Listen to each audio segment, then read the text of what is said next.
अस्सलाम वालेकुम नाज़रीन, welcome to the mid day show. और मिड डे शो के नाज़रीन को बहुत बहुत खुशियों भरा नया साल मुबारक हो।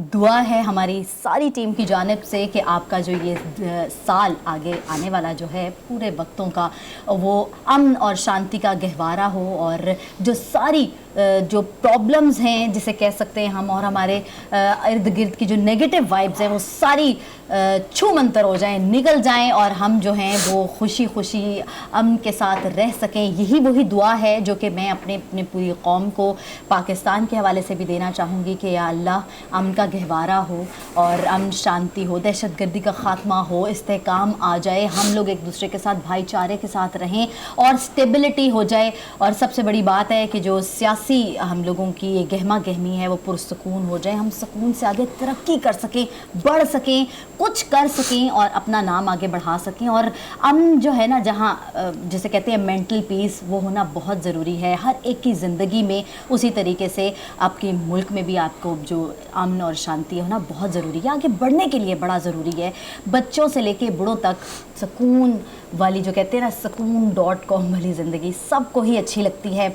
दुआएं हैं हमारी। और अब इस नए साल में हम अपना नया जो है प्रोग्राम स्टार्ट करने जा रहे हैं। आज क्या क्या होगा वो आप तक पहुंचाएंगे, यानी 1 बजे तक सारी डेवलपमेंट जो हैं आप तक हम पहुंचाने के लिए आए हैं। मैं हूं आपके साथ लबीबा तैमूर, हमेशा से मेरा साथ देने के लिए हमारे साथ मौजूद हैं काशिफ बशीर खान साहब। अस्सलाम वालेकुम। वालेकुम अस्सलाम। आपको और व्यूवर्स को नया साल का दूसरा दिन मुबारक हो। और जैसे आपने सबको विश किया, मैं भी चाहूँगा कि कारीन जो हमारे जो व्यूवर्स हैं वो इस साल में उनको जो है खुशियाँ नसीब हों, और पाकिस्तान में जो मुश्किलात हैं, जिस गर्दाब में इस वक्त पाकिस्तान घिरा हुआ है, अल्लाह करे कि हम लोग इसमें से निकल पाएँ और पाकिस्तान के अवाम जो हैं वो सुख का सांस ले सकें। 75 साल हो गए और पाकिस्तान के अवाम के दुखों का बदावा किसी ने नहीं किया, उनके दुखों के ऊपर फहा किसी ने नहीं रखा। और आई होप और दुआ भी यही है हम सब की कि पाकिस्तान के जो अवाम हैं उनकी ज़िंदगियां आसान हो और पाकिस्तान को जो ख़तरात हैं उनसे पाकिस्तान को निजात मिले। आमीन आमीन। सुबह जी लबीबा बताइए। एग्जैक्टली हम स्टार्ट करते हैं कि 1 बजे तक क्या कुछ हो चुका है और आगे आने वाले वक्तों में, यानी कि आगे आने वाले अपने इस दिन में पूरा क्या कुछ होगा, हो सकता है। जो मुझे तशवीश लाहक है काशिफ साहब, वो ये कि दहशतगर्दी की जो लहर है ना वो जो है वो बढ़ती चली जा रही है, और उसके ऊपर नाजरीन काम करने का सबसे ज़्यादा इस टाइम पर, इस वक्त में ना, सबसे पहले उसको पकड़ने, उसी जड़ को पकड़ने की। पिछले दिनों में देखा था कि दहशतगर्दी ख़त्म हो गई था, फिर वो है अपना सर जो है ऊपर पनप रही है, निकाल रही है, और अब वो वही चीज़ें सारी सिलसिले स्टार्ट हो गए हैं। उसी सिलसिले में वज़ीर आज़म ने कैसे निपटा जाए इससे, उसका कौमी सलामती का इजलास पहले भी बुलाया था और अब फिर इजलास आज भी बुलाया है, उसके ऊपर भी हम बात करते चलेंगे। और सिक्योरिटी की सूरत हाल पर जैसे उन्होंने ज़ेर गौर आएगी और अहम अमूर जो है उस बारे में बात करेंगे। उसी के बारे में बात कर रही हूँ सर कि वो है, पहले भी ये इजलास बुलाया गया था, सिविल अस्करी क़यादत ने इसके अंदर शमूलियत इख्तियार की थी, किस तरीके से इस सारी सिलसिले को मतलब किस तरह से निपटा जाए और किस तरह दहशतगर्दी का ख़ात्मा किया जाए। बहुत से पॉइंट्स सामने आए थे, इसकी फिर ज़रूरत पड़ी है और आज फिर वज़ीर आज़म की जानिब से उनकी ज़ेर सदारत ये कौमी असम्बली इजलास जो है, कौमी सलामती कमेटी का इजलास जो है उसको दोबारा बुलाया गया है। इसके ऊपर बात करेंगे आगे। और वही ट्वीट्स का मामला, मुतनाज़ ट्वीट्स का मामला, आज़म सवाती वहीं के वहीं बेचारे लटके हुए हैं, और उस तरह ही उनके जो बेटे हैं वही बस उनके लिए जो कर रहे हैं, फैसला महफूज हो गया। उनका जो एक पॉइंट आगे बढ़ा है कि उसको जो फैसला है ज़मानत के हवाले से जो बात हो रही थी उसके वो महफूज कर इस्लामाबाद हाई कोर्ट से। एग्जैक्टली, इस्लामाबाद हाई कोर्ट से, तो उस हवाले से भी बात करेंगे हम।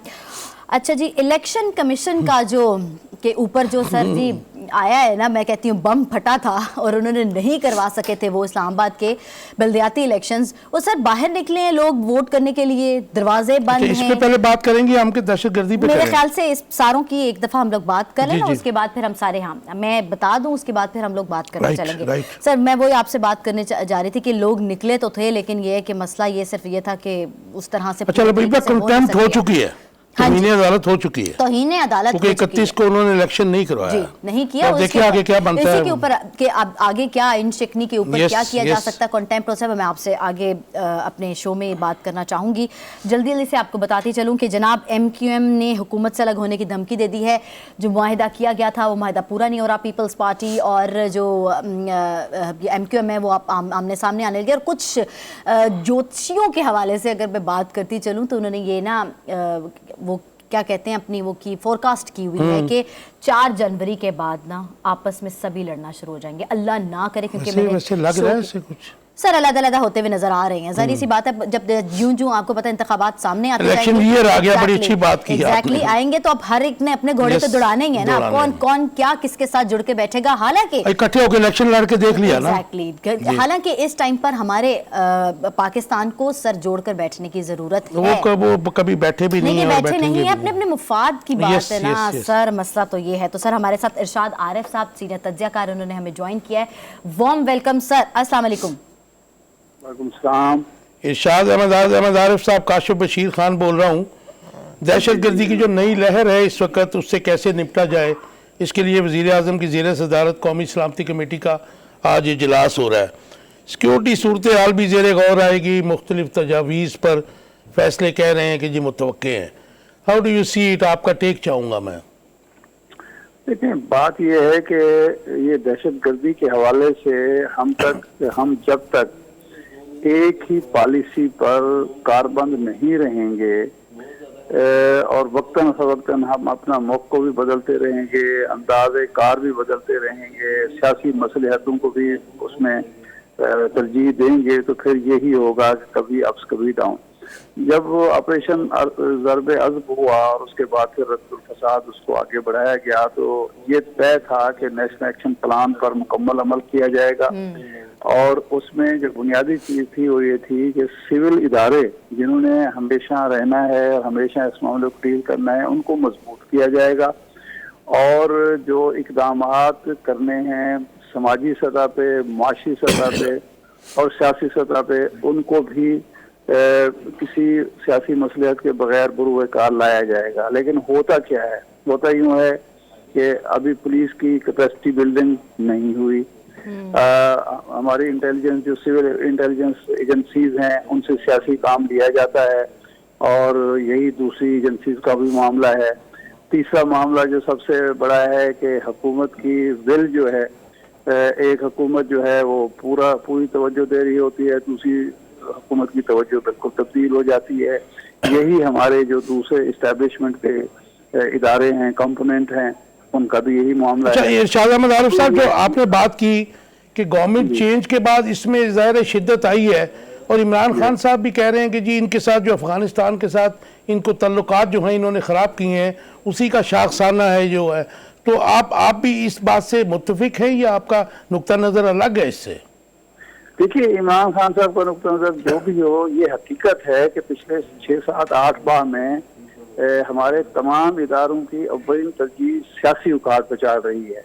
जो मामलात चल रहे थे अफगान तालिबान के और अफगान हुकूमत के ताउन से, उनसे तवज्जो हटा दी गई। उसके बाद एक सीज फायर हुआ और सीज फायर के बाद उधर से दूसरी साइड से ये शिकायत होना शुरू हो गई कि सीज फायर के जो तकाजे हैं वो पूरे नहीं किया जा रहे। अफगान हुकूमत के साथ भी हमारे मामला जो हैं अमेरिका के दबाव की वजह से अप्स डाउन का शिकार हैं और ये शिकायत मंजर आम पर आती रहती हैं। लेकिन उस सब से जो ज़्यादा है वो ये है, जो इमरान खान भी बात करते हैं लेकिन ज़मीनी हकीकत भी यही है कि जो आपने फाटा में फंड देने थे, फाटा की जो बिल्डिंग करनी थी उस पर आप तवज्जो नहीं देंगे, तो उनका जो मरकज रहा है, ये जो टीटीपी है, वहाँ अगर अनरेस्ट पैदा होगी, बेचैनी पैदा होगी, इसराब पैदा होगा, शिकायत पैदा होंगी, तो उसका फायदा कौन उठाएगा? जाहिर बात है वही उठाएंगे।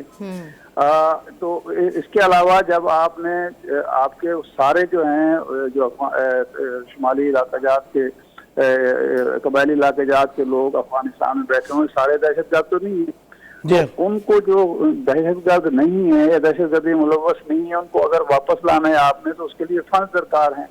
आप अगर वो प्रोवाइड नहीं करेंगे, उनकी बहाली का काम नहीं करेंगे, तो उसका फायदा कौन उठाएगा? वही लोग उठाएंगे। राइट। इरशाद अहमद आरिफ साहब, उलझे हुए मामलात हैं, ऐसे उलझे हुए मामलात हैं जिनको सिर्फ ताकत के तौर पर आप हल नहीं कर सकते, नहीं हल कर सकते। मैं इसी तरफ आ रहा था।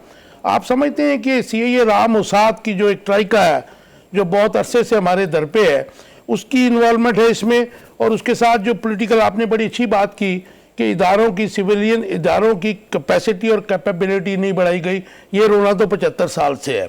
तो आप समझते हैं कि पॉलिटिकली भी हमने लैग किया है, क्योंकि आपके मुल्क के अंदर जब दहशतगर्दी होती है तो आपके इनसाइडर्स की हेल्प के बगैर नहीं हो सकती है वो।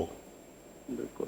देखें, बात यह है कि CIA या मुसाद या ना भी हों, जब उनको मौका मिलेगा तो इससे फायदा उठाएंगे। इंडिया बिल्कुल फायदा उठाएगा।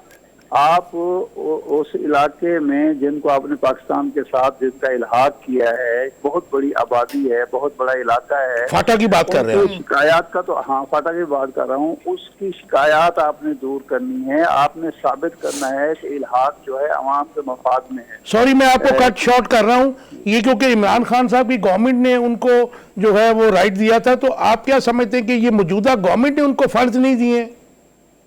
ये बाकायदा जो KPK गवर्नमेंट है वो मुसलसल चीख पुकार कर रही है कि हमारे फंड रोके हुए हैं। ये पंजाब गवर्नमेंट भी शिकायत कर रही है कि हमारे 170 अरब के फंड रोके हुए हैं। भाई, जब एक इलाका, इतना वसी इलाका आपने इंतजाम किया है, तो उनको आपने अगर फंड नहीं देंगे तो वहाँ तामीराती काम कैसे होगा? वहाँ लोगों को रोजगार के मौके कैसे मुयसर आएंगे? वहाँ सरमायाकारी नहीं अगर करेंगे तो लोगों का खाना पीना कैसे होगा? कारोबार कैसे होगा? डेवलपमेंट कैसे होगी? ये काम आप नहीं करेंगे तो बेचैनी पैदा होगी, और बेचैनी का फायदा जाहिर बात है वो जो वहाँ दहशतगर्द जहन रखने वाले लोग हैं वो भी उठाएंगे, और उनके पीछे जो है वो इंडिया है या कोई और है वो उठाने की कोशिश करेगा। तो इरशाद अहमद आरिफ साहब, ये तो बड़ी खतरनाक सूरत हाल का हमें सामना है, और इसका जो डायरेक्ट जो है जिम्मेदारी जो है वो वफाकी हुकूमत पे ही पड़ती है। तो ये फिर जो अफेयर्स हैं किधर जा रहे हैं? क्योंकि अगर वफाकी गवर्नमेंट सूबों को साथ नहीं लेके जाएगी तो इंटर प्रोविंशियल जो हारमोनी है वो भी डिस्टर्ब हो रही है। 18वीं तरमीम के बाद पंजाब भी शिकायत कर रहा है, KPK भी कर रहा है, तो ये मामला किधर को जाएंगे? देखें, ये मामला जाने कहाँ हैं, जा चुके हैं। इस वक्त आपके मईशत तबाह हो गई है। आपकी जो इंटर प्रोविंशियल हारमोनी थी उसका कोई नामो निशान नजर नहीं आ रहा।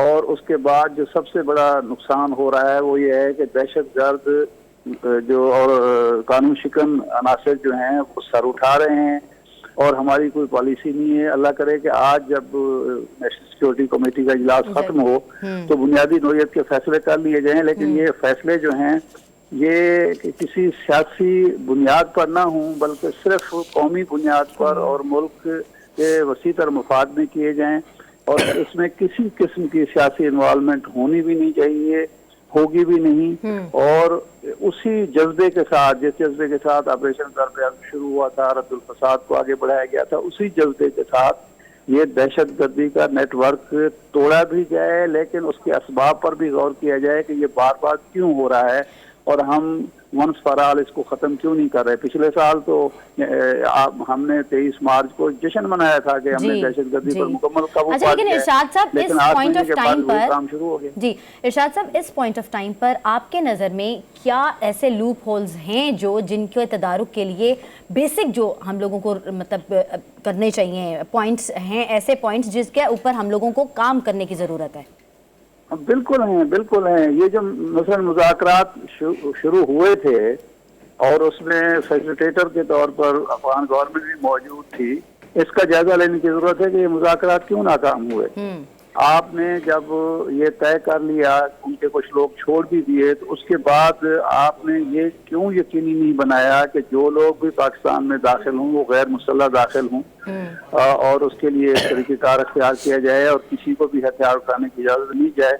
ये सारी चीजें तय क्यों नहीं? देखें, एक हथियार किसी के पास होना कोई जुर्म नहीं है, अगर वो अपनी सिक्योरिटी के लिए जो है सिक्योरिटी के लिए हो और हुकूमत की मंजूरी से हो, इजाजत से हो। लाइसेंसी असला जो है वो रखा जा सकता है, बुनियादी दहशतगर्दी के लिए ना हो, गैर कानूनी असला इस्तेमाल के लिए भी ना हो। आपने ये जरूरी करना है। दूसरा, रिहेबिलिटेशन का जो आपने काम करना था, उसके पास आप उसके लिए वसाइल फराहम करें। सूबाई हुकूमत को रिहेबिलिटेशन होनी चाहिए और जिन लोगों को मेन स्ट्रीम में लाना है उनकी निगरानी होनी चाहिए। इरशाद अहमद आरिफ साहब, आपकी बात ठीक है, एग्री करता हूं मैं, लेकिन ये इस वक्त जो हम देख रहे हैं कि पिछले 1-1.5 माह से रोज जो है एंटी नारकोटिक्स फोर्स वाले अब मंशियात पकड़ रहे हैं, स्मगलिंग हो रही है बड़े हाई लेवल के ऊपर, बावजूद तो, इसके कि हो रही है फिर भी नहीं रोक रहे अच्छा लोग। हाँ बिल्कुल नहीं रोक नहीं पाएंगे ना। तो आप इसको लिंक करते हैं इन हालात के साथ? और इसके साथ एक दूसरा आखिरी सवाल है आपसे, आप समझते हैं कि अमेरिका जो है वो अफगानिस्तान से जा चुका है? अमेरिका अफगानिस्तान से चला गया था, लेकिन अफगानिस्तान से उसका असर रसूख खत्म करने के लिए हमने एक किरदार अदा करना था। हमने प्रॉक्सीज को खत्म करना था, पाकिस्तान में भी और वहां भी। लेकिन अगर हम खुद ही इस मामले में तजब्जुब का शिकार हों और हमारे अंदर ही कुछ ऐसे लोग हों गुलामाना ज़हनियत के, जो कहते हों कि अमेरिका की मौजूदगी हर सूरत लाजिम है, ये बड़ी खराबी है। दूसरा जो सबसे बड़ा मसला पैदा हो रहा है वो ये हो रहा है कि हमारी तरजीहात जो हैं वो बढ़ गई हैं। हमारी तरजीहात में नंबर 1 क्या है, नंबर 2 क्या है, नंबर 3 क्या है, इसके मामले में कोई यकसुई नहीं है। उसका फायदा जो है वो लोग उठा रहे हैं। तीसरा, आपने ये जो ताकत का गैर जरूरी इस्तेमाल है वो खास किसी भी शोबे में हो, उसके नतायज ये होते हैं कि ताकत अपना असर खो देती है, अपना रोब खो देती है। ताकत का एक रोब होता है, असलन ताकत कोई चीज नहीं है जिससे रेट कायम की जाती है रियासत की। नहीं कर सकते, बिल्कुल ठीक कह रहे हैं। ताकत का एक रोब दबदबा आप खत्म काशिफ कर साहब, हम देंगे तो बचपन से फिर सुनते हैं हर यूनिटी आदमी दैट्स जो है स्ट्रेंथ। शेर हो जाएगा। हमारी अंदर की यूनिटी नहीं है तो कि बाहर मुझे आंसर दे दीजिए, सॉरी आपको कट कर रहा नहीं, it's हूँ, okay। 1 लाइन आंसर दे दीजिए कि इस वक्त जो पोजीशन है इसमें वफाकी हुकूमत का रोल क्या देखते हैं और कितनी नाकामियां या कामयाबियां आपको नजर आती हैं? देखें, कामयाबी नाकामी का क्या है, जिसके पास पैसे नहीं है, जिसके पास अथॉरिटी नहीं है, अपने 27 किलोमीटर से बाहर सूबे जिसके साथ नहीं खड़े हुए, तो उसकी मजबूरियों का भी तो आप अंदाजा करें ना। फॉरेन पॉलिसी को भी जरा एक लाइनर जरा मुझे बता दीजिए। फॉरेन पॉलिसी तो हमारे, हम कोई माने ना माने, हमने एक शिफ्ट लिया है बहुत बड़ा। हम फिर अमेरिका की गोद में जा रहे हैं। हम चीन और रूस को अमलन खैर बात कह रहे हैं। तो जियो पोलिटिकल हालात जो दुनिया के चल रहे हैं उस तनाजुर में ये सूरत हाल खतरनाक नहीं है पाकिस्तान के लिए? इंतहाई खतरनाक है, इंतहाई खतरनाक है पाकिस्तान के लिए। पाकिस्तान की एक पिछले 25 साल की जो मेहनत है सारी रह जाएगी। थैंक यू वेरी मच जी इरशाद अहमद आरिफ साहब, आपने अमती टाइम दिया। अब देखिए ना पोजीशन इस वक्त जो इनकी बात है, क्योंकि मुझे कहीं से गलत नहीं लगी इनकी बातें, बिल्कुल ठीक कह रहे हैं। देखिए ना, आप सूबों को फंड नहीं दे रहे, फाटा को अलहदा किया गया, उनको इंडिपेंडेंट बनाया गया, उनको फंड नहीं दे रहे।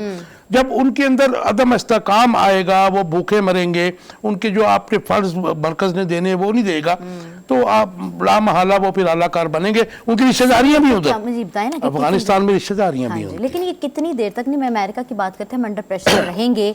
प्लस ठीक है हमारे मुल्क के मफादात जुड़े हुए हैं। देखिए बड़ी अफसोसनाक बात है कि 75 साल में हम जो है अमेरिकन गुलामी से निकल सके। मैं किसी पॉलिटिकल लीडर की बात नहीं कर रहा हूँ। जो हमारे लियाकत अली खान ने मतलब एक गलती की थी, मैं आज कहूँगा लोग बड़ा इख्तलाफ भी करते हैं इससे, कि रशिया का दौरा कैंसिल करके जब वो अमेरिका गए थे और उसके बाद अमेरिका ने मड बीड़ जो है पेशावर में वहाँ पे अड्डे वड्डे लेके तो उनको कत्ल करवा दिया था। ये तो एक पता है सब दुनिया को, ठीक है जी। तो उसके बाद हम आज तक एक भुट्टो का दौर था जिसमें उसने रेजिस्ट किया उसके खिलाफ, लेकिन अल्टीमेटली वो भी जाहिर है कि ही वाज हैंग्ड। और उसके बाद फिर जो कुछ हुआ आपको पता है। उसके बाद लोग डर गए। यहाँ पॉलिटिकल लीडरशिप जो आई वो बलदियाती सतह की पॉलिटिकल लीडरशिप थी, वो डर गई भाई हम अगर ऐसा बात करेंगे अमेरिका मरवा देगा हमें। उसके बाद आप देख लें कि वो ऐसा होता भी है, मतलब नहीं, लेकिन देखें आप दुनिया में देखें कि अमेरिका को देखें, डर के तो आपने जो डर गया वो मर गया। देखिए होगो चावेज उसके नाक के नीचे रहता था, लेकिन वो ललकारता था उसको। तो वो जाहिर है कि आपको कीमत तो अदा करनी पड़ती है, अपनी आज़ादी की कीमत अदा करनी पड़ती है। और कौमों की जिंदगियों में जंगें भी आती हैं, मुश्किल हालात भी आते हैं, लेकिन गुलामी बहुत बुरी चीज है, बहुत बुरी चीज है। हमें निकलना होगा। गुलाम है यस, मतलब हम अवाम इस वक्त देखें ना उनकी हालत जार देखें, वो बेचारे क्या करें। हमारा जो भी रूरल आता है वो उनके पेरोल पे होता है। एग्जैक्टली। अभी इस वक्त जो इन्होंने बात की, बात करी ना, क्या कब तक लबीबा आपने जो इन्होंने बात की है वो बड़ी डेंजरस है। कि हम आज भी उनके गुलाम हैं। Exactly. और हम डेलीबरेटली पैसे नहीं दे रहे, कुछ जेब से नहीं देने हैं शहबाज शरीफ ने या मरकजी हुकूमत ने, गवर्नमेंट फंड में से देने हैं ना। पंजाब भी चीख रहा है, KPK भी चीख रहा है, और वो फाटा वाले भी चीख रहे हैं। और दहशतगर्दी है कि बढ़ी जा रही है, बहुत बढ़ रही है। बहुत खतरनाक, इस्लामाबाद तक तो वो आ हाँ गए, जी। बाकी क्या रह गया। और ये मंशियात जो है इसको आप लाइटली न लें। हाँ, exactly। इसकी बहुत आड़ में आए दिन। अच्छा, इसके साथ दहशतगर्दी भी बढ़ेगी, जी। क्योंकि ये इंटरलिंक है, वहीं से हाँ, होती है मंशियात। हाँ, वहाँ है तो ये basic- मामला basic- खराब है, अल्लाह ताला बेहतर करे, इनको सोचना होगा हुक्मरानों को इस वक्त। ये आप आज वही बात कर रहे थे ना, जो अरशद साहब भी कह रहे थे कि देखें अब क्या निकालते हैं अभी इन लोगों की, जो अभी कमेटी का इजलास होगा उसके अंदर देखिए वो नेशनल सिक्योरिटी काउंसिल के इजलास में देखिए फौज का जो रोल है एलिमिनेट करने के लिए या दहशतगर्दों से निपटने के लिए, वो तो अपना रोल अदा कर रही है। लेकिन पॉलिटिकली जब तक आप स्टेबिलिटी नहीं आएगी, उनके साथ मुज़ाकरात नहीं करेंगे, ठीक है, और उनको पॉलिटिकली जो मेरे है ख्याल आप से वो- एम्पावर नहीं करेंगे, तो आप दहशतगर्दी भी खत्म नहीं कर वज़ीर आला सकते। पंजाब परवेज़ इलाही मीडिया से बात कर रहे हैं, आपको बहलास लेके चलते हैं।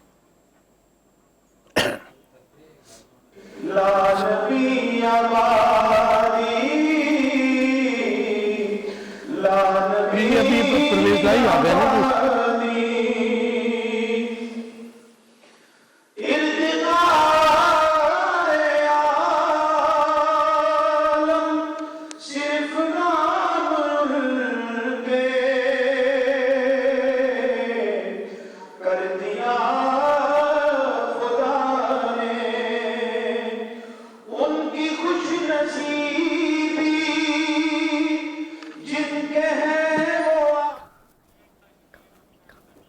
ओ भाई कहाँ पे आया है? ये तो असेंबली में है। ये तो प्रेस कॉन्फ्रेंस कहाँ पे कर रहा है?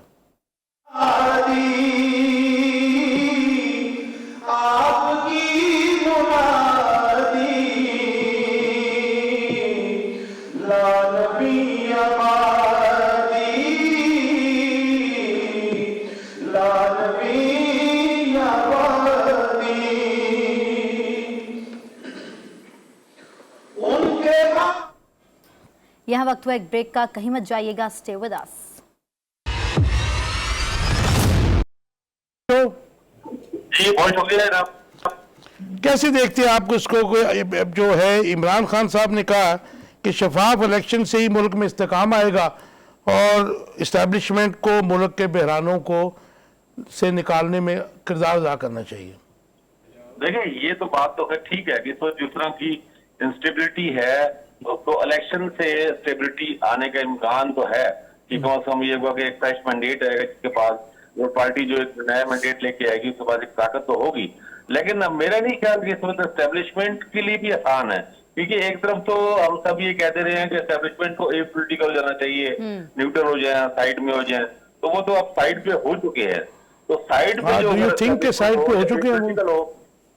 देखिए कुछ इमरान खान ने कल अपने सोशल मीडिया एक्टिविस्टों को मिले, कुछ और लोगों को मिले, उन्होंने कहा कि 3 अरकान को एस्टेब्लिशमेंट ने कहा है। तो मैं तो ये समझ रहा था 187 है इनकी खुद अपने दावे के मुताबिक, जिनकी मेजॉरिटी 177 PTI की है और 10 आवाम लीग के हैं। तो 187 अरकान में से अगर सिर्फ 3 अरकान को कहा गया है तो भाई मेरे हिसाब से तो मेरी न्यूट्रल ही है एस्टेब्लिशमेंट। 187 में से 3 को जो किसी इंडिविजुअल ने भी अपनी तरफ से कह दिया होगा, ये तो बहुत ही कम तादाद है। सिर्फ 3 अरकान असेंबली को अगर इमरान खान का दावा मान भी लिया जाए तो ये तो फिर एक लिहाज से न्यूट्रल ही हुआ है। आमिर खाकवानी साहब, जो इस वक्त जो पॉलिटिकल सिनेरियो बना हुआ है, और आपको पता है कि इस वक्त जो जंग चल रही है, मैं इसे जंग ही कहूँगा कि इख्तलाफ होता है पॉलिटिकल पार्टीज़ के दरमियान, लेकिन PDM और PTI के दरमियान जो इस वक्त है, और अफसोस की बात यह है कि आप अप्रैल से लेके आज तक उन्होंने जो इस्तीफे दिए उसको भी मुख्तलिफ बहानों की बिना पर उनको एक्सेप्ट नहीं किया जा रहा, और जब इनको चाहिए थे तो उन्होंने 9 या 11 जो इस्तीफे थे जो बड़े नैरो मार्जिन से PTI जीती थी वो एक्सेप्ट कर लिए। तो फिर इसमें तो आपको जाहिर है कि किसी पावर ब्रोकर का काम आएगा इसमें, अदरवाइज तो ये मामला सेटल होने वाले नहीं लग रहे हैं मुझे। आप ठीक कह रहे हैं, और इसी वजह से ये मामला सेटल होने वाला नहीं लग रहा। पावर ब्रोकर भी इसमें आने को तैयार नहीं है, और असल में ना सूरत ऐसी है कि अगर इलेक्शन हो तो PTI को अपनी जीत नजर आ रही है और PDM को अपनी शिकस्त नजर आ रही है। तो जब विन विन पोजीशन हो, पावर ब्रोकर तो विन विन पोजीशन पे ही दोनों को तय कर पाता है, कर सकता है। अगर किसी की विन लूज या लूज विन पोजीशन हो ना, फिर पावर ब्रोकर के लिए रह रही, तो इलेक्शन कराने का मकसद है पीडीएम की के लिए उनको अपनी एक सियासी मौत नजर आ रही है और पीटीआई को अपनी नजर आ रही है, धैर्य कामयाबी नजर आ रही है। अच्छा, पीडीएम ही चाहती है कि अगस्त में डिनोर पूरा हो और फिर अक्टूबर में इलेक्शन हो। अच्छा, ये भी वो तो ज्यादा डिनोर बढ़ाना चाहेंगे, लेकिन जो मिनिमम जो कर सकते हैं वो अगस्त में 90 डेज पूरा करे, अक्टूबर में हो। देखिए इमरान खान आप समझते हैं कि अगर वो टेन्योर सपोज पूरा कर लेते हैं जो अगस्त तक जाएगा, 25 अगस्त तक जाएगा ना जी, तो उसके बाद उनको कोई पॉलिटिकल गेम्स हासिल हो सकते हैं? जो मौजूदा पोजीशन है, आवाम की हालत जार है और मईशत की जो पोजीशन है, तो सर उनकी आपस की भी तो लड़ाइयां स्टार्ट हो गई हैं बीच में। तो सर आप ये बात तो वैसे ठीक कह रहे हैं, हालात जब ऐसे हैं वो तो मुझे लग रहा है कि इनको 2 साल ही मिल जाए, शायद कुछ ना हो सके, लेकिन बहरहाल कुछ ना कुछ होने से कुछ होना बेहतर होता है। इनको लग रहा है कि अगर इनको अगर बजट मिल जाए और अगर रशिया से तेल मिल जाता है, अगर मिला भी तो उसमें 3-4 महीने लग जाने हैं। रशिया से तेल की सूरत में ये थोड़ा सा पेट्रोल को भी रिलीफ दे सकते हैं और कुछ बिजली का भी रिलीफ दे सकते हैं। लेकिन थोड़ा सा मेरी मालूमात मुताबिक कुकिंग ऑयल में भी ये जो खुर्दनी तेल है उसमें भी कुछ ये रिलीफ देने का प्लान कर रहे हैं। लेकिन आप देखें आमिर खाकवानी साहब, ये किसी मिनी बजट के बगैर 3 दिन पहले 75 रुपए बनास्पति ऑयल जो है उसको बढ़ाया, 20 रुपए इन्होंने आटा भी बढ़ाया और 20 रुपए जो शुगर है उसकी प्राइस बढ़ाई है, चीनी की। और अभी नवीज ये भी दी जा रही है कि मिनी बजट आ रहा है 280 रुपए मंडे।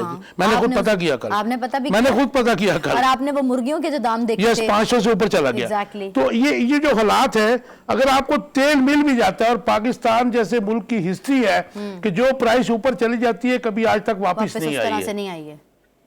ये तो आपने बिल्कुल ठीक कहा जी, बल्कि आपको गोश्त तो आज 550 से ऊपर चला गया है। और वैसे ये तो मुझे लगता है अगले दिनों में बढ़ेगा, क्योंकि इन्होंने वो सोयाबीन और कैनोला की जो शिपमेंट है उसमें बहुत डिले कर दिया है। तो नया पोल्ट्री में तो लगता है ना 4-5 आपको मैं खबर दे देता हूँ, पोल्ट्री की फीड की बहुत बड़ी कंपनियां जो है आज 2 बंद हो गई हैं कल। ओहो, इसमें गाय उन्होंने बंद कर दिए। हाँ, तो चला ही नहीं सक रहे होंगे सर्कल। इमरान खान भी ये कह रहे हैं कि IMF के पास ना गए तो रिकॉर्ड हो जाएंगे। बस ये बड़ी ट्रिकी पोजीशन है। काश यहाँ पे हमारे दोनों पार्टियों के लीडर्स जो है, दोनों यानी जमात, दोनों फ्रीकैन कह लें, आप फ्रीकैन कह लें, पीडीएम और इमरान खान भी, काश इकोनॉमी को मुल्क को सामने रखते हुए कोई एक तय कर ले मामला, कोई 6-8 माह तय कर ले और इकोनॉमी के वाले से चाहे इमरान खान अपनी इनपुट भी दे दे। आमिर खाकवानी साहब, बहुत इंपॉर्टेंट है। आमिर खाकवानी साहब, जो पोजीशन इस वक्त बॉर्डर्स की बनी हुई है उसका आप किसको कसूरवार ठहराते हैं? क्योंकि हम फौज को तो नहीं ठहराते, वो तो जवान रोज और उनके ऑफिसर शहादतें दे रहे हैं, लेकिन आप क्या समझते हैं कि अप्रैल के बाद, 10 अप्रैल के बाद ये हालात ग्रेजुअली खराब हुए और आज हम दोबारा से बहुत बड़ी मतलब दहशतगर्दी का शिकार हैं? जी आपने बिल्कुल ठीक कहा, बल्कि टीटीपी के हवाले से तो अब नए साल में मजीद खतरा है काफी ज्यादा। और खतरनाक बस में चीजें ये हैं कि बलोचिस्तान से और मकरान से भी एक दो ग्रुप्स ऐसे हैं वहां पे जिन्होंने अपने आप को कहा है कि हम टीटीपी के साथ मिलेंगे। तो ये खतरा बलोचिस्तान में भी है। वही बताया ना कि ये सूरत हाल बहुत ही पेचीदा है, बहुत ही संगीन है, यानी इतने संगीन है कि सिर्फ एक नहीं, इंतहाई लगाना पड़ेगा। सर, मैं वही कह रही हूँ, सोल्यूशन भी नहीं है। सर, इसी के पेश नज़र जो अभी ये वज़ीर आज़म ने कौमी सलामती कमेटी का इजलास बुलाया है, आपस में पॉइंट्स तो निकाल रहे कि इनके ऊपर गौर किया जाएगा, अमल दरामद कराने की ज़रूरत है। आप क्या समझते हैं कि अमल दरामद क्यों नहीं किया जा सकता और जल्दी करेंगे तो ही रोकथाम हो सकेगी इस दहशतगर्दी की लहर की, और कहाँ ये लैग कर रहे हैं? इसमें ऐड कर लीजिए कि फाटा को जो फंड्स देने थे, फाटा को जो आज़ाद हैसियत दी थी KPK के साथ मिलाकर, इस वफाकी हुकूमत ने वो फंड्स जारी नहीं किए। आप नहीं समझते कि ये भी एक रीज़न है बहुत बड़ा? अरे देखिए, ये बात बिल्कुल सही है, फाटा में जो काम होने चाहिए थे वो बिल्कुल ही नहीं हुए। फेडरल हुकूमत ने भी फंड जारी नहीं किए और सूबाई हुकूमत ने भी वहाँ पे बड़ा कोताही बरती है। फाटा में बहुत सारे नहीं हुए, लेकिन TTP के हवाले से देखें, ये खतरा तो आना था। जब भी ये नेगोशिएशन खत्म होने थे ये खतरा आना था, लेकिन हमने माजी में बहुत अच्छे तरीके से ऑपरेशन किए हैं और बहुत कामयाब किए हैं और TTP को की कमर तोड़ी है। तो इसका मतलब है कि हमारे इदारों में इतनी ताकत मौजूद है। मेरा ख्याल है ह्यूमन जो खासतौर पर इंटेलिजेंस नेटवर्क है, ह्यूमन इंटेलिजेंस को, उसको इनको मौसर बनाना होगा और फिर शमनार्थ वजीरिस्तान में और साउथ वजीरिस्तान में दोबारा से लोगों के लिए मुश्किलें पैदा होंगी। कुछ वहाँ पे कुछ मसाइल सीरियस हैं। तो मतलब मैं इसको इस इशू को बहुत लिखता रहा हूँ, बहुत मॉनिटर करता रहा हूँ तो मुझे इसकी गंभीरता का बिल्कुल एहसास है। बहुत टाइम खत्म हो गया, मुझे लास्ट एक लास्ट आंसर दे दीजिए शॉर्ट सा, कि जो पोजीशन इस वक्त सिंध में और कराची में बन रही है, एमक्यूएम के मुख्तलिफ धड़े इकट्ठे किए जा रहे हैं और जीडीए भी जो है एक्टिव हुई हुई है अपनी पॉलिटिकल गेन्स के लिए, how do you see? Karachi में जो हो रहा है वो तो उससे तो लग रहा है कि जिस तरह कुछ हमारे यहाँ जो नातीजा पहुंचते होते हैं, जिनको हम एस्टेब्लिशमेंट बाग वक्त कह देते हैं, बाद वक्त कुछ और भी मामला होता है, वो इकट्ठे, वो इनको लगता है कुछ लोग इकट्ठे कर रहे हैं, क्योंकि इनका आपस में कम्बिनेशन बनता नहीं है कि सारे ये मुख्तलिफ धड़े और मुख्तलिफ ग्रुप, और मुझे लगता है कि शायद अफवाह अहमद भी साथ मिल जाए। फिर मुझे कराची में खाकवानी साहब, फिर आपकी बात की नफी हो गई ना, आप नादीदा कूतों की बात कर रहे हैं, तो फिर तो कोई फिशी तो हुआ। मुझे ये लग रहा है कि हमारे जो नए चीफ साहब हैं वो बड़ी हद तक ए पॉलिटिकल है, वो चीजों को ए पॉलिटिकल कर रहे हैं, लेकिन कुछ चीजें जो इन ट्रांजिशन होती हैं, जो चल रही होती हैं, उनका कोई ना कोई एक मंतकी नतीजा निकल ही रहा होता है। थैंक यू वेरी मच, बिल्कुल ठीक है, थैंक यू वेरी खाकवानी साहब। हमें बड़े अच्छी बात करके जी, वो जाहिर है कि वो एक प्रोसेस चल रहा है, तो उसमें से वो बहुत अच्छी बात है। यहाँ वक्त हुआ एक ब्रेक का, कहीं मत जाएगा, stay with us. Welcome back to the mid day show. इससे कबल हम बात कर रहे थे ब्रेक से पहले जाने के पहले कि बहुत से बयानिए आए हैं और इनमें एक ये भी है कि इमरान खान साहब ने कहा है कि मुल्क को इस्तेहकाम की हालत तक पहुंचाने के लिए इंतखाबात जो हैं वो बहुत ज़रूरी हैं, लेकिन इस्टेब्लिशमेंट मुल्क को बहरानों से निकालने में किरदार अदा कर सकती है। इससे पहले भी हम बात करते हैं, हम चले जाते हैं परवेज़ इलाही की तरफ हम चलते हैं। बैठा दिया, इधर उधर से जिग साइड से पकड़ के जैसे फेंक दिया, तो बड़ा अल्लाह का शुक्र है कि खिदमत का मौका मिला है और फिर वहीं से हमने शुरू किया। तो मैं ये कहना चाहूँ, 1938 में ये बिल्डिंग बनी थी, असल जो बिल्डिंग थी अंग्रेज़ों के ज़माने में, तो उस वक्त ही हमने सब ने सोचा था, जब मैं स्पीकर बना के यार जगह थोड़ी है राज साहब, उस वक्त हम सोच रहे थे सिर्फ मस्जिद बना सके। फिर जब चीफ मिनिस्टर बना तो मुझे ये बड़ी ख्वाहिश भी थी, मौका भी था, तो हम 2004 में सप्तान साहब भी उस वक्त मेरे साथ थे, मिनिस्टर थे माइंस एंड मिनरल्स के, तो हम सब ने यही फैसला किया कि इसको हम लेके चलते हैं और मैंने फिर संगे बुनियाद रखा। और आज ये भी खुशकिस्मती है कि आईजी साहब मौजूदा उस वक्त मेरे पीएसओ थे, ये भी मेरे साथ थे उस वक्त। तो उसके बाद फिर जब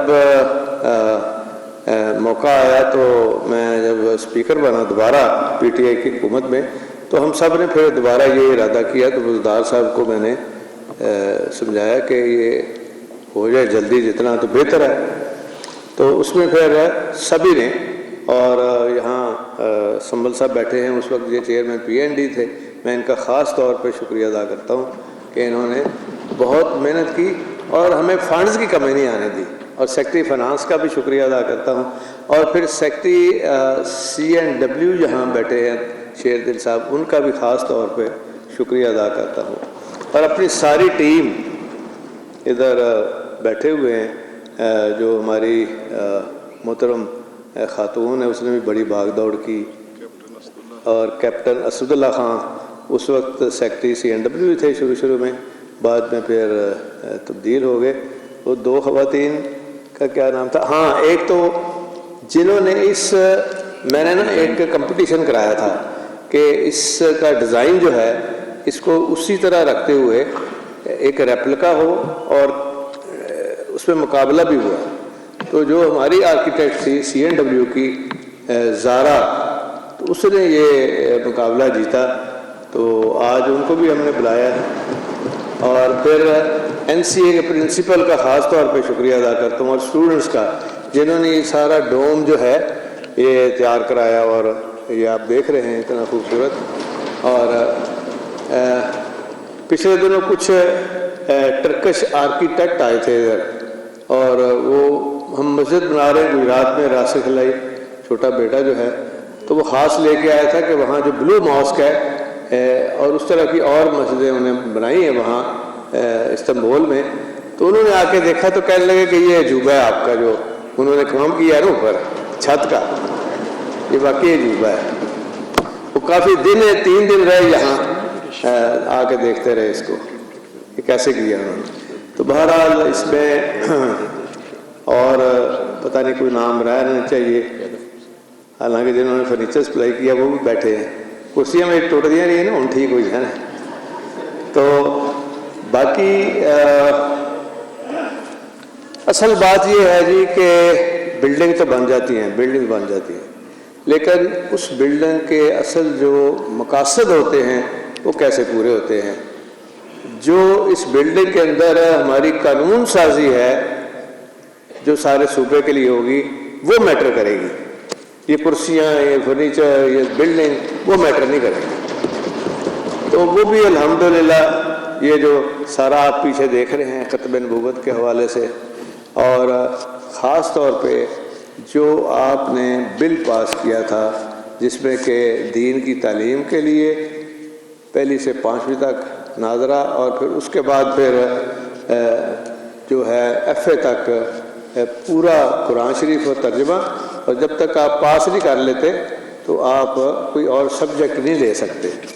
तो इसमें मैं मुराद राज साहब बैठे हैं उनको खराज तहसीन पेश करता हूँ कि इन्होंने बड़ी मेहनत से उसकी इम्प्लीमेंटेशन, और फिर हाई कोर्ट का शुक्रिया अदा करता हूँ कि एक सिविल जज जो है वो डेली जाके वो देखता है जी कि ये इम्प्लीमेंटेशन इसकी हो रही है कि नहीं हो रही। तो ये एक बहुत बड़ा क्रेडिट है। फिर उलमा मुतहद्दा बोर्ड बनाया गया, किताबों के हवाले से लॉ पास हुआ। फिर यहाँ जो एक सबसे मैं समझता हूँ दीन के हवाले से जो अच्छा काम हुआ था उसमें हमने ख़त्म नबूवत एक्ट पास किया यूनिवर्सिटी का, और ये एक बहुत बड़ी यूनिवर्सिटी जो है जहाँ पे हम इंशाअल्लाह ताला आप देखेंगे कि बड़े तारीख़ी काम होंगे। और ये हमारी जो सीरत अकेडमी है उसके अंदर मज़ीद एक अरब रखा गया है और उसको हम ये आगे लेके चलेंगे, जिसमें दुनिया की तमाम जितनी किताबें छपी हैं वो तर्जुमे के साथ भी मौजूद होंगी। और फिर आते ही हमने इसमें रेस्क्यू 1122 का जो बिल है उसको अपडेट करके पास किया। फिर एमरजेंसी के लिए चिल्ड्रन हेल्थ यूनिवर्सिटी का एक्ट पहली दफ़ा पास हुआ जिसमें कि दवाइयाँ भी मुफ्त दी जा रही हैं। फिर जो जुबली टाउन इंस्टीट्यूट है वो भी डेंटल, वो भी एक अपनी जगह बहुत अच्छा काम हुआ है। और इसी तरह यहाँ पे पुलिस के हवाले से बहुत हमने लॉज भी बनाए और प्रोसिक्यूशन सर्विस का भी काम हुआ और एक्ट पास हुए। अब हमने डिफेंडर सर्विस एक्ट एक वो भी पास हो जाएगा इंशाल्लाह, उसके ऊपर काम हो गया और स्पीकर साहब के पास है। और इसी इजलास में जो अभी चल रहा है इंशाल्लाह इसमें वो आ गया। तो उसमें आम आदमी जो है, गरीब आदमी, हमारा चूँकि एक महवर था, अगर तालीम है तो आम आदमी गरीब आदमी के बच्चों को, और तालीम है तो उसको मुफ्त हमने पहले मैट्रिक तक, फिर हम अब BA तक ले गए हैं। और साउथ में जो बच्चियाँ स्कूल नहीं जा रही थी उस वक्त 200 रुपया था, अब हमने 400 रुपया किया है। इसके बाद फिर उस एक्ट से ना आम आदमी गरीब आदमी लिटिगेशन में कुछ चला जाए तो उसको हर सतह पे ज़िले के डिस्ट्रिक्ट लेवल पे सिविल जजेस के पास एक पब्लिक डिफेंडर नज़र आएगा इंशाल्लाह, वकील की शक्ल में, और वो फ्री होगा जिसने लीगल एड लेनी है। सिर्फ उसने अप्लाई करना है और उसको लीगल एड मिल जाएगी। इधर हमारे लीगल एक्सपर्ट भी बैठी है माशाल्लाह, हमारी खातून बड़ा अच्छा काम कर रही है। अभी तो वो उसका ध्यान नहीं इधर पड़ा, तो वो माशाल्लाह PTI में भी बड़ा काम किया उन्होंने। तो दूसरा जो हमारी सोच है इसको फिर सुप्रीम कोर्ट तक, फिर इनके जो पब्लिक डिफेंडर में इसका पूरा महकमा ही एक नया हमने क्रिएट किया है ताकि किसी जगह पे कोई दिक्कत ना हो। और सुप्रीम कोर्ट तक भी अगर कोई केस जाता है किसी गरीब आदमी का, बेवा का, जैसे ये ज़मीनें ये जो हैं माफिया ये ले लेते हैं, तो उसको फिर पूरा एक डिफेंस मिले स्टेट की तरफ से और ओनरशिप मिले कि ये हमारा जो है जो नीडी पर्सन है उसको हम पूरी तरह ट्रीटमेंट दे रहे हैं। तो इंशाल्लाह वो भी हो जाएगा और जितने भी अच्छे काम हम करेंगे वो हमारा क्रेडिट जाएगा इंशाल्लाह। क्योंकि बिल्डिंग का तो है ही अल्लाह के फजल करम से। तो मैं ये समझता हूँ कि आज हमने एक मरहला तय किया है, बाकी दूसरे मराहल हमने तय करने और करते चले आ रहे हैं। उसमें भी बहुत माशाल्लाह अच्छी एक ट्रेडिशन सेट की है हमने। ट्रेडिशन हमने उस वक्त भी बड़ी अच्छी सेट की थी जब हमारा अपना दौर था। तो लेकिन अनफॉर्चुनेटली अगर आप कोई फॉलो नहीं करता तो वो फिर सारे सियासतदान बदनाम होते हैं। और एक तलख यादें हैं, उसका भी बयान करना मैं ज़रूरी समझता हूँ कि ये पहली दफ़ा दुनिया की इतनी असम्बली बनी है 300 साल से। कभी हाँ सिर्फ एक दफ़ा हुआ था कि एक मर्डर हुआ था वेस्टमिनिस्टर में, ब्रिटिश असम्बली में, तो वो एक बदनमा दाग बन गया था। हमारे यहाँ मर्डर तो नहीं हुआ लेकिन कम नहीं हुआ। और सारी पहली दफ़ा पुलिस आई किसके कहने के ऊपर, एक डिप्टी स्पीकर हमारे ही जो भाग गया था और दूसरा जो नून लीग के सारे करता था। कभी पुलिस अंदर आ ही नहीं सकती असम्बली के अंदर और इस तरह आके हमलावर नहीं हो सकती। और उसकी आड़ में जो उनके प्राइवेट कोई वर्कर थे, कोई गुंडे टाइप थे, उन्होंने आगे उद्यम मचाया। यहाँ ख़वातीन ज़ख्मी हुई, एक खातून तो बड़ी अल्लाह ताला ने उसकी जान बचाई, आसिया बीबी की। तो इस तरह